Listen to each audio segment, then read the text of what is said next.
What's up, everyone? I am back, and we are coming at you with two really good fights that are both going down this weekend. You aren't going to want to miss them. Let's get right to it.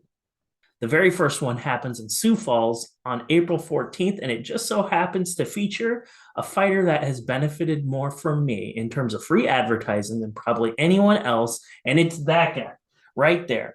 Ryan Leininger, he's going to be fighting against Miguel Jacob in a bout that I'm really looking forward to.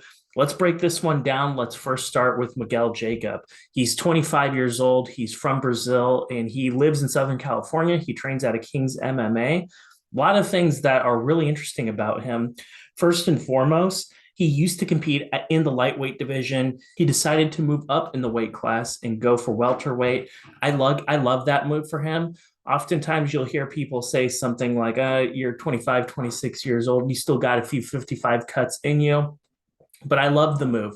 I think he's even better at 170 pounds. And when you look at his 7-2 record, important to note that those two losses that he did have both happened at 155 pounds. He is undefeated at welterweight right now, and he's currently on a two-bout winning streak where he has finished both of his opponents in the very first round. Patient, strong, powerful. In his last bout, at Uriah Faber's A1 Combat 6 in October of last year, he did a masterful job with low kicks. His opponent was not able to pick up on any of his low kicks. He did a great job disguising those. He ends up finishing his opponent via TKO just with leg kicks. His record, the only loss I attribute to Miguel Jacob was that loss against AJ Nichols, and that happened back in March of 2021. He did compete at LFA 123 against Josh Streaker. This was about a year ago. He lost by split decision. I personally had it for Jacob. It was a very close fight, though. It ultimately comes down to how you scored that second round, but it was a very interesting fight. He has very good cardio, and he was able to maintain good cardio despite that cut down to 55. I expect a bigger, better version of him this go around. He's a guy I like a lot. I think he does a lot of really good things. I think he's a lot stronger than what people think he is, too. So let's see what happens. He's going to have to go up against Ryan Leininger. A few things about Ryan that you'll notice right away is his age. He's only 27 years old, but he already has 13 professional bouts to his name. I think that's really impressive. When I think of Ryan Leininger, I think of activity. I think of a tall guy, but despite his body type, very tall, very lanky, he's incredibly powerful. When you look into his fight history, you can see time and time again how he is able to put people away, whether it's through submissions or whether it's just through pure striking. He comes into this bout having fought Justin Baseman on March 11th at DCS 84. For those who aren't familiar with that promotion, it's a Nebraska-based promotion, but they feature all kinds of talent from the Midwest. That is predominantly his area, but he's also competed in other places too, like FAC and LFA as well. One of the things about Ryan, we have to go back to LFA 140 when he fought. It's an opponent with a really tough name. I hope I say it right. Batu Bolate. I hope I said it right, but I'm not 100% sure. If I got that wrong, I apologize. But that was a bout that I had circled. I thought Ryan won that one. I really did. I thought he got completely jobbed. December 2020. You have to go back to December 2020 for his last real legitimate loss, and he lost against Joseph Holmes. There's no shame in that. Holmes, as we all know, is in the UFC right now. Exciting guy, and I think he's one of the best welterweight prospects in the country. I really do. I think it's amazing that he can actually get down to 170 pounds. So I'm intrigued by this matchup. I really am. I'm not really sure what's going to happen. Is Ryan going to tap into his wrestling, or is he going to want to keep it on the feet, or will it be a combination of both in Leininger's mind? I'm not quite sure. For Miguel Jacob, his striking is underrated. I think it's actually quite good. Ask his last opponent that he was able to put away via kick. He does really good when fighters try to get super aggressive with him. And in fact, that might not be the best way to approach Miguel Jacob. So this is a really interesting one for me. I think it's going to be a chess match, and it's very easy to overlook this fight. So make sure you don't. I have it circled.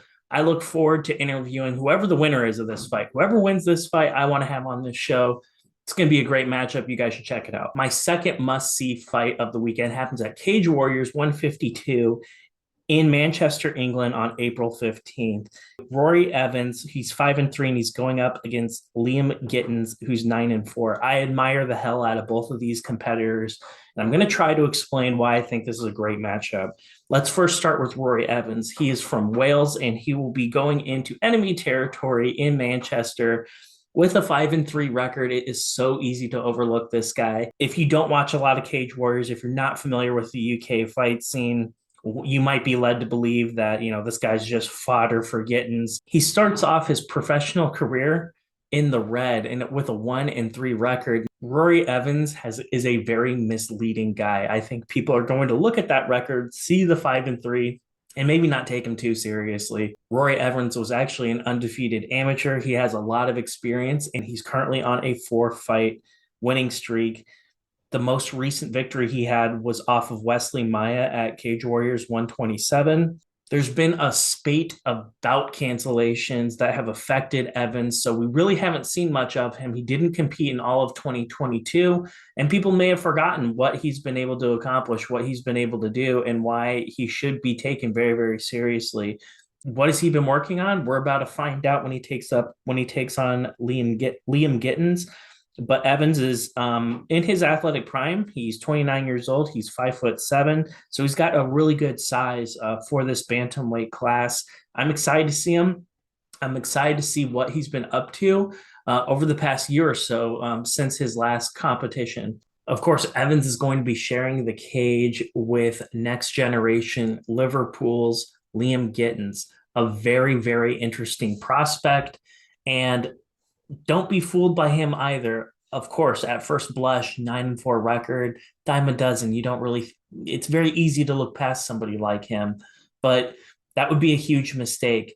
Gittins has 26 MMA fights of experience under his belt when you factor in his amateur career, which was wildly successful. He only lost twice in his entire amateur career. One of those fights was against Muhammad Mikhaev, so that's something to keep in mind. But I like Liam Gittins quite a bit. He starts off his career completely in the opposite fashion as his opponent Evans. He actually starts off the gate 5-0. His first 4 fights, he's able to put all of his opponents away in the first round by strikes. As his career unfolds, he drops a decision and he gets unlucky. He gets finished twice. And his most recent loss was against Kingsley Crawford at Cage Warriors 131. That was all the way back in December of 2021. 2022, he had a fantastic year. He only competed twice, but he did pick up a decision against a tough veteran. And at Cage Warriors 146, he took out an undefeated prospect, knocking him out in the very first round, which was very, very impressive. So I think that there's way more to these guys than what their records deem. You really have to dig deeper, and I think you're looking at 2 really, really solid men at 135 pounds that I'm really looking forward to watching compete. For Rory Evans, I'm expecting people to have him pegged as the underdog. I expect people to not give him much of a chance, but I hope he doesn't pay attention to that. I hope he goes into this bout and I hope it motivates him to perform even more, because I want to see Evans at his best. I want to see Gittins at his best. I want to see these two collide. This is going to be a really, really exciting one. All right, guys, there you have it. Those are my 2 bouts for this weekend that you are definitely going to want to check out. So make sure that you do. If you enjoyed this video, I'd really appreciate it if you liked it and considered subscribing to my channel. I feature regional pros on my show all the time. I love getting to know these guys. So hopefully we can get one of these 2 on the show in the near future. I wish everyone the best of luck and enjoy the fights.